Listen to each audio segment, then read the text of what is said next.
Hello, welcome to Be a Better Person. Today's topic, just because you think you're right doesn't mean you are. Do you always think you're right? Do you never admit that you're wrong? Do you try to see other people's perspectives? Do you consider that you could be wrong? Or do you think you're perfect and you're always right? Do you listen to new information to change your point of view? Or are you just stuck on whatever you were raised with in the past? So again, welcome to Be a Better Person. This is a channel all about self-awareness, self-discovery. It's more about trying to improve yourself in the things that you can control instead of the things that you can't control, because that's all we can really do.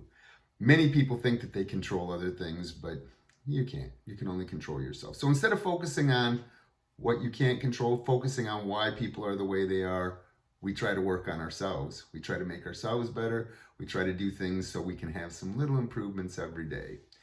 So today I want to talk about being always right, thinking that you're always right.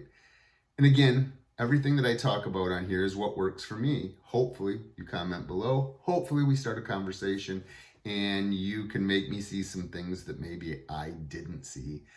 That's the whole point of this. If I can make you feel like you're not alone, if I can give you something to ponder and think about, if I can make you stop worrying about what other people do and focus more on what you do, love yourself, be happy with yourself. That's what I'm trying to accomplish. So anyways, I want to first talk about, I went through a lot of turmoil in my growing up years, from the time that I was born till the time that I graduated high school. After that, everything really has been good. I've had ups and downs, but overall, things came relatively easy for me, even though there was some adversity. I always thought many times, I had middle class growing up, good grades, played sports, never really got in trouble. Should have probably sometimes, but just didn't get caught. But after my mom's second divorce, things really kind of got bad. We were on the welfare. I like to call myself, which it's not a bad thing. I think more of a badge of honor, as welfare trailer trash. I was welfare trailer trash. That's what I was. But I didn't come across that way. I knew that I still was in control of what I did, how I acted. Not that I was perfect by any means, but I thought I was. And that's kind of one of the things that the points that maybe I want to make. There was times I did think I was always right. I thought that I was perfect. I was like, man, can anybody be more perfect? Why don't more people think like me? I don't understand. I was kind of stuck in my own head. And even though there was issues and bumps, I always had great self-esteem, maybe sometimes to arrogance, I'm not going to lie. But I think it was that confidence, even though I came from a poor place, didn't have a car till I was 22 years old, never had lots of money, didn't have fancy clothes, but I always tried to make my clothes look nice. I always tried to keep myself up for appearance, kept track of my hair, made sure I was clean, make sure I had deodorant on, things like those. Pretty much always things were good. Yeah, there was rough spots. There was times that were rough spots, but I always thought that if people didn't like me, I didn't really care. I would be me, and if you accepted me, you accepted me. If you didn't, you didn't. And I was very blessed to have some friends who, even though I think I was quite a bit different than them from where I had come from and where they had come from, they supported me, they stuck with me. And I will have to say that probably one of the biggest compliments ever, I think when I was 20, somewhere between 25 and 27, I had two of my friends say that they were so surprised that because of where I came from, where I ended up. And that was like one of the biggest compliments ever. Didn't help my head not grow big. But I digress. The biggest point of this is I always thought I was right. I didn't understand why people didn't think of me. So, and why they didn't think like me, I don't know why. Because people come from all different walks of life. Things happen to people differently, and they're like, people handle things differently. There's just as many people who went through the adversity that I went through, but maybe didn't handle it the same way, maybe had low self-esteem, maybe was not happy with themselves, maybe didn't love themselves, maybe didn't have a support system. My mom, I knew, always loved me. I always had her support no matter what I did. So it was kind of hard for me to understand how anybody else thought. I rarely admitted when I was wrong. Like, I would fight a point so terribly bad. And I guess maybe deep down I knew it was wrong, but I still just didn't care. I wasn't going to admit that I was wrong because I couldn't be wrong. I never thought about, again, the perspectives of others. Didn't say, hey, maybe how they grew up, maybe how they were treated, maybe whatever circumstances happened to them put them where they were. Maybe they just don't know any better. Maybe no one took the time to teach them. I think a lot of times we just make assumptions about certain things that you should just automatically know. And I kind of caught myself a few times in raising my children that I just assumed that they should know these things.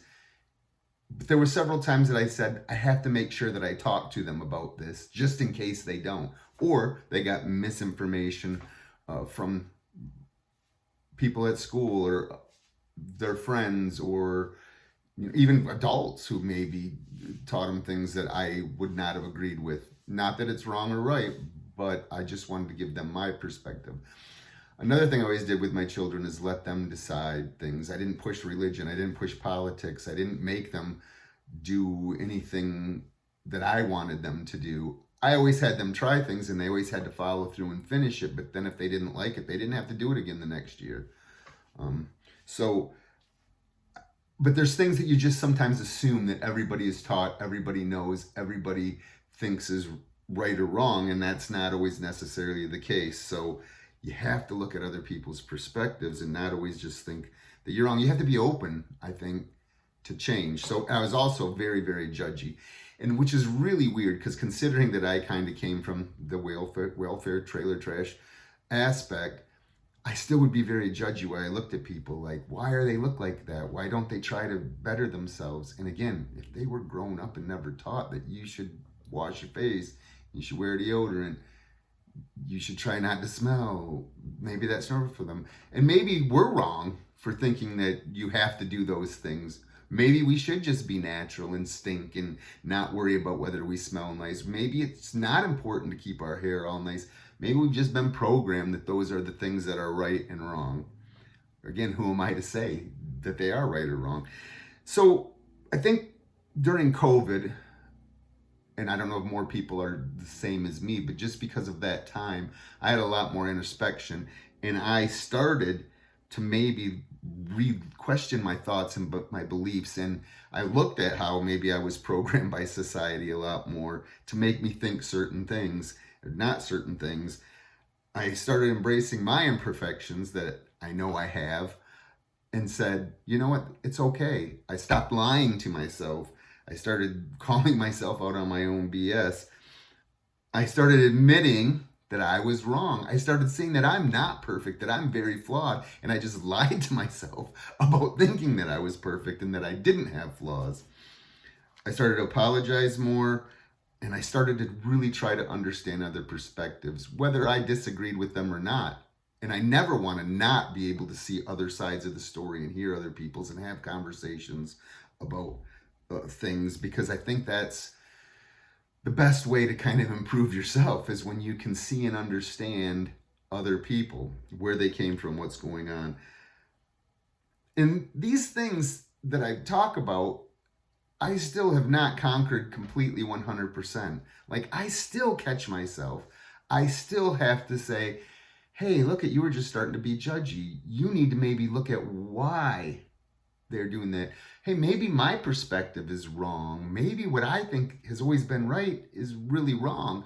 And that these people might have a very good point about why their way is better and why maybe their way should be better. So those are some things that I really have started to focus on a lot more in my life. But one of the biggest things is really to stop lying to myself. Understanding that I'm flawed, understanding that I'm wrong, apologizing, and not just apologizing with the words, apologizing with trying to change behaviors so that I'm not continuously doing those things over and over, because an apology is just a bunch of words unless your actions really back it up.